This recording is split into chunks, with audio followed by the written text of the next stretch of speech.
Hello. Prepare ko lang yung dinner ko. Saglit. Actually, yung dinner ko, ano lang, soya milk, tsaka granola with banana. Pang breakfast dapat ko. Kaya lang, sa breakfast kasi, kailangan ko heavy breakfast. Kung pwede mag-rice. Lalo na pag yung maraming dalawang buong araw. So, kailangan kong mag-rice. Ngayon, fiber lang para pagising ng morning. Diba? Enjoy yung sulit yung time mo sa toilet, excuse me. Totoo naman. So, if ever napanood nyo nga yung first vlog ko, nag-vlog ako ng about sa, kasi diba galing kami ng Dubai, kami ng mag-asawa, kami ng asawa ko, galing kami ng Dubai. Okay lang ba yung mic? Sana okay lang. Tapos, yun nga, ba't namin piniling mag-Australia? Kasi straightforward tayo, wala nang maraming pa-intro-intro at ano pa. Kasi una sa lahat, ang Dubai, walang citizenship. Pagdating mo doon, resident ka na, pero in a way na expat ka. Which, grateful kami. Naging stepping stone namin yung Dubai. Kaya kung nag-aspire ka rin mag-Dubai, kung gusto mo mag-abroad, mag-UAE, Dubai, Abu Dhabi, or wherever, yeah, we recommend. I do really recommend UAE. Tsaka hindi ka masyadong maho-homesick doon. Kasi ang daming Pinoy. Tapos kaliwa, kanan. Accessible lang yung Filipino. Kung hindi ka nga mahilig magluto. I mean, meron naman sa atin talaga, di ba, na hindi marunong magluto. Kung hindi ka sa Filipino foods. Or mahilig ka magluto, kaya lang hindi ka makapag-ihaw-ihaw. Ganyan. Nandun lang. Ang lapit lang. Tapos, ang daming Pinoy. Parang halos hindi mo na makikita yung mga lokal doon. Sa mall mo na lang nakikita yung mga lokal. Yun nga, sa Dubai kami galing, sa UAE. Kami ng asawa ko, nag-start kami sa Pilipinas. Doon na kami nakilala. Tapos, nangarap. Pareho kami nangarap mag-abroad, nag-ipon. Kaya, ang unang experience niya is sa Hot Palayok. So, isa siyang sikat na buffet restaurant una sa Dubai, tapos nag-open na siya sa Abu Dhabi. Sa mga dessert siya. Napaka-thankful namin dun sa Hot Palayok kasi ang dami niyang natutunan na mga Filipino desserts din. Like, yung mga, sorry mga sapin-sapin, ganyan. Kasi yung experience ng asawa ko, talagang nag-culinary school siya, tapos nag-focus siya sa pastry.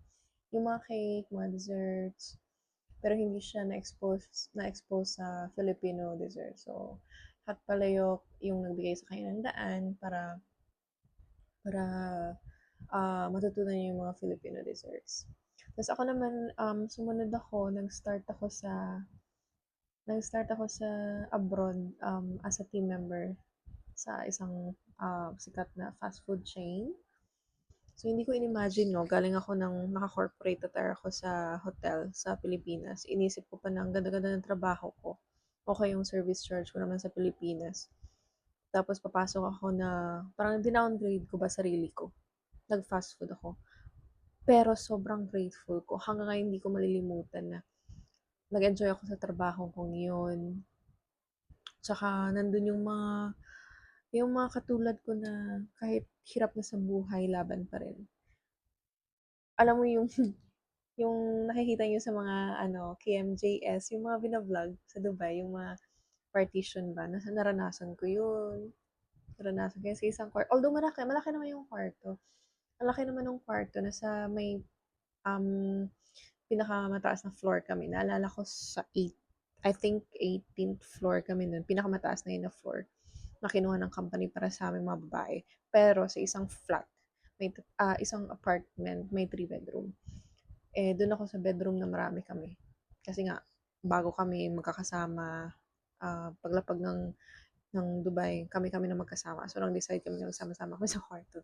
We ended up na 10 kami sa kwarto. Akala namin masaya siya, oo, masaya. Kaya lang may times talaga na morning shift ka, tapos sila night shift. Darating nga sila ng alas 4 ng madaling araw, maingay, alam mo yun, hindi mo talaga siya maiiwasan kasi syempre sila gusto rin nilang gumalaw ng normal, 'di ba? Tapos ikaw gusto mo rin matulog ng normal. So parang medyo may imbalance talaga sa ano, meron talagang imbalance sa life nun. Kung nagsisimula ka pa lang sa abroad, nagsisimula ka pa lang ng buhay mo, ng career mo, tas partition, ganyan. Naranasan ko yun. Tapos, dahil nga may background ako sa isang five-star hotel sa Pilipinas, nag-intern ako doon. Nakapasok naman ako. Nag-apply lang ako, tapos nakapasok ako ng the same brand ng hotel sa Abu Dhabi, which I'm really grateful. Sobrang saya din ng experience, ganyan. Inabutan din ako ng COVID, kami ng COVID. Sa F&B naman ako. Sa F&B naman ako, tapos, um, ang saya ng experience sa F&B. Ano, magalaw. Gusto ko kasi ng trabaho na magalaw. Tapos, hindi mo napapansin yung oras. Uy, uy, ano. Minsan, hindi mo alam, nag-extend ka na pala. As usual, yung mga galawan sa kusina, may mga libreng pagkain ka. Tapos ako, mahilig ako sa healthy lang talaga. Healthy na pagkain. Kaya syempre, may mga kaibigan tayong mga chef. So, nakapag-salmon tayo, steak na may mashed potato, mga salad, ano pa ba, seafood, eh, mga mga pagkain nila dun na pag like for example, gusto ko talaga laging healthy lang. Mahilig ko sa broccoli. Ah, yun na. Pag gusto ko naman ng pasta, pink sauce, tapos with broccoli lang, tsaka chicken. Para may protein. And then yun, nag-apply. Kahit ang dami ngang nawalan ng trabaho dun, nakapag-stay naman ako dun sa hotel na yun. I was able to help the department naman to survive. And also, kahit hindi sakto yung, I mean, hindi naman ano yung sweldo nun kasi nga COVID, di ba? Ano, baka malaglag. Pero at least gumagalaw. Gusto kasi ng gumagalaw-galaw. Tapos, si asawa ko nun from Hatpalayok, siya yung nauna naglipat ng work. Nakalipat siya ng luxury hotel, 5 star sa Dubai. Sumunod ako.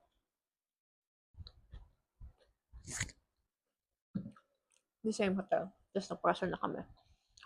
Anyway, long story short, napakasal kami, nagsama kami sa hotel. Tapos, yun nga, another years of experience na naman sa hotel. Nakapaglipat din kami ng Maldives sa resort. So, hospitality pa rin. Tapos naisip namin, ilang taon na kami. Palipat-lipat kami. I mean, hindi naman siya yung talagang palipat-lipat-lipat-lipat. Pero, parang ako yung palipat-lipat talaga. Every 2 years, may nililipatan ako. Yung asawa ko naman, 5, 6 years, ganyan. Sinundan niya ako hanggang sa sumunod siya sa Maldives. Pero mahirap pala sa Maldives kasi ibang island. Pero, whatever we experience, we're really thankful for that. And I believe na it's all meant for us to be here.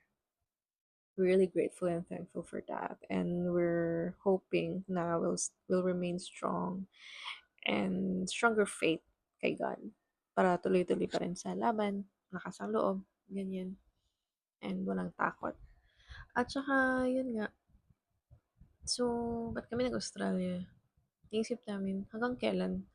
Sabi ko nga dun sa first vlog ko na, sa first video ko na, hanggang kailan tayo ganito? Kasi nga yung Dubai or yung UAE, walang citizenship, resident ka.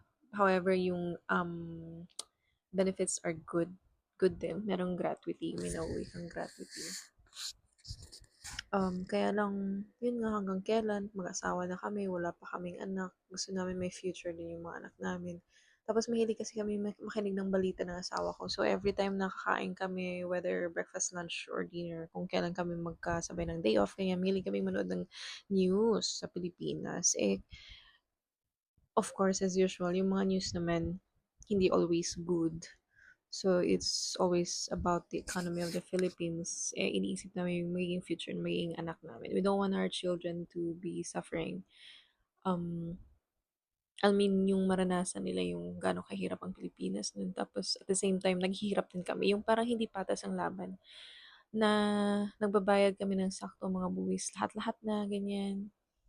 Mga taxes patuloy na tumataas. Tuloy-tuloy na yung pag-increase ng mga tax sa Pilipinas. Pero hindi mo nakikita, hindi nagre-reflect yung, I mean, sorry, excuse me sa government. Pero totoo naman din eh. We're talking about the reality here.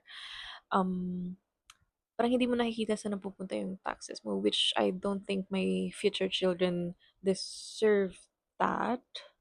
So we thought of why not move to a country where we know na we'll be able to happily live as a family, and at the same time makakapag-benefit yung country sa amin, at the same time makakapag-benefit naman yung mga anak namin sa country, which we thought of Canada or Australia.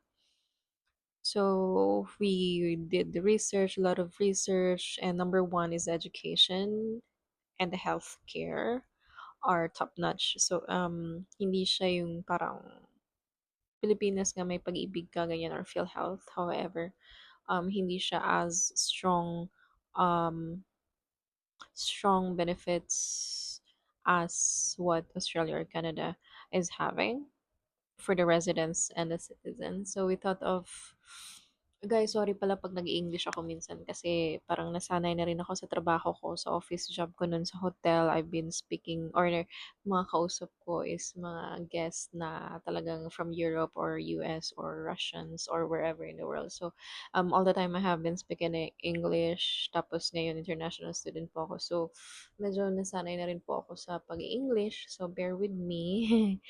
um, yun nga, minsan nakapag-English tayo. Naiinis din ako sa sarili ko. Gusto ko rin mag-Tagalog or mag-Bisaya. Kaya lang, of course, for the sake of this vlog, para mas maraming maabot yung vlog natin, yung video natin, mas marami tayong ma-inspire. We speak in our native, in our mother tongue, which is much more better. But please excuse me if nag-i-English nga ako. Um, Iyon, ano pa ba? Yun nga, so we thought of the future of our family like everyone else, like how everyone else are doing. I believe na you have plans for a better future for your family, for your career. Um, Yun nga, kaya we thought of moving to Canada or Australia where we can have residency or citizenship. And hindi nga lang naging madali sa amin. Skilled si husband ko. He's a chef. He's a pastry chef. Pero medyo nahirapan kami sa medyo nahirapan kami sa although strong yung kanyang qualifications, experiences, and certifications. Nakapasa siya sa skill assessment niya. Kaya lang nakulangan nga ng 2 points yung kanyang English, which we don't complain about it naman. Kasi at that time, nakapasa na sana siya pero biglang nag-change ng policy lalo na yung, English requirement. May additional points na required. So, medyo yun nga, nasangit. Pero it's okay. No worries with that. Kaya naging option namin student. I know it's the last resort. 'Pag kayo guys may skill kayo, research muna kayo bago kayo sampa ng pagiging international student. Kasi first of all, kung international student kayo, of course, katulad ko na sanay ako magtrabaho from the moment na nag-graduate ako, nagtrabaho na ako. Yung international student ako, 24 hours per week lang ako allowed mag-work. And hindi siya enough, of course. Pero yung kinikita mo, although pag i-convert mo siya sa Philippine peso, malaki talaga siya. That is if you are paying peso. Pero hindi naman. Kasi ang mga consumables mo dito, mga binabayaran mo dito, like for example, rent and tuition fees, is naka-AUD, Australian dollars. So, obviously, it's not enough. What I'm earning here is not enough. And I'm very thankful na nakasunod na rin yung asawa ko dito and he's allowed, because I'm taking my master's, that means the dependent can work full-time. And he's working full-time in a restaurant. And we are very grateful for that. And you'll always hear. in my vlog now, we're very grateful. That's because we are truly and very grateful for whatever we have with whatever we've been through, kahit negative yan or negative or positive. Sabi ko sa asawa ko, kahit anong mga mahihirap na pagdadaanan natin, be grateful kasi alam ko magiging part yun ng experience para maging strong tayo, and it will lead us to where we should be, what God has planned us to be. Ano, di ba? Nawala yung English ko. Basta yun. Yun lang din. Yun nga. So, gabi na namin Australia. At saka, alam mo, kung nag-abroad ka, galing ka na ng abroad. Kasi sa UAE, sanay kami doon ng 3 to 12 hours. Minsan nga ang asawa ko nagsi 16 hours. Malala. 16 hours siya po, straight duty. Parang high and goodbye lang yung tulog niya. Halos wala kang tulog. Pagdating namin ng Australia dito, parang ang dami naming ang dami naming oras na mag-bonding, ang dami naming oras um, magpahinga. Kasi sa UAE, halos wala kaming pahinga. Tumatakbo ang buhay sa UAE. Talagang non-stop. Non-stop kasi yung mga, kasi di ba nasa tourism industry kami, tourism and hospitality. So, non-stop yung mga taong pupunta ng UAE, specifically in Dubai. However, here, they're very strict with the policy, the rules and regulations, whatever is in your visa conditions, that has to be followed. Like for example, in my visa, if you're an international student, 24 hours per week or 48 hours per fortnight. Fortnight means every 2 weeks. So 48 hours per fortnight lang yung allowed sa akin magtrabaho. However, yung asawa ko naman, since nagma-masters ako, which means allowed siya sa visa conditions niya, allowed siya mag full-time, which yun nga, blessed kami kasi at least we're able to cope up with our bills. We're able to pay our bills at the same time support our family back in the Philippines. Mahal ang tuition, kaya lang mahal ang tuition. Pero hindi na siya tulad nung sa UAE na you can just go to a small shop right next to your apartment, or right next to your accommodation, as they call. um you can just buy a bubot, or magluto ka ng kung anong gusto mong lutuin kasi always available yung Filipino stuff doon. Pero dito sa Australia, hindi siya ganun na parang may maliit lang na shop. Bakala yung tawag namin sa UAE, di ba? Bakala. Tapos dito yung parang convenience store ba sa atin sa Pilipinas, or sari-sari store. Walang ganito. Walang ganon, sorry. So it's either Woolies, Coles, Aldi. Punta tayo next time sa groceries. Tingnan natin. We'll see how it's gonna be. How's gonna be your reaction towards the expenses. Pero anyway, yun nga, medyo napalayo na yung usapan natin.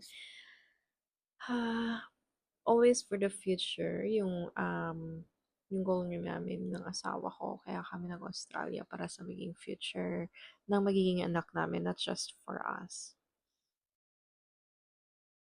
And a benefit for that, a benefit sa akin is makatulong siya sa career ko to be a manager in this industry, in the hospitality industry, and at the same time for my husband din, na nasa pastry nga siya. Yun nga, tuloy-tuloy yung sa career namin. Tuloy-tuloy ang karera. Ano pa ba? What else can I say? Kung may mga tanong kayo, just write a comment. Happy akong mag-entertain, and if ever meron kayong mga things that against with sa mga sinabi ko, do share your thoughts. I'm very open naman for any constructive feedback. We have different experiences. Of course, I always understand people, and I don't, na hindi ako yung, hindi, ganito, ganyan, ganyan. Kasi iba-iba naman tayo ng experience. Iba-iba yung mga nakasalamuha natin. And yeah, so yun lang. Bakit nga ba ako nag-Australia? Kami ng asawa ko. And that's for the future of our future kids. Not just for us. Yun lang. And it's gonna be worth it, I know, because from looking at the nature pa lang, the greens pa lang, and makatao yung Australia. They do really have a strong human rights here. And people first. It's always the people first. Safety, security. So see you in my next vlog, and I hope you keep on following. You follow me and subscribe, and do comment whatever, and I'd be more than happy to look at that, read that, and if ever may gusto kayong tanungin na gusto nating i-vlog or pag-usapan, to write it down. And yeah, see you in the next vlog. Kaunon sa na ko, kuang. Sani, akong granola. Humok na akong granola. Lumambot na yung granola ko. Sorry na Bisaya na sa Inglesera. Bye!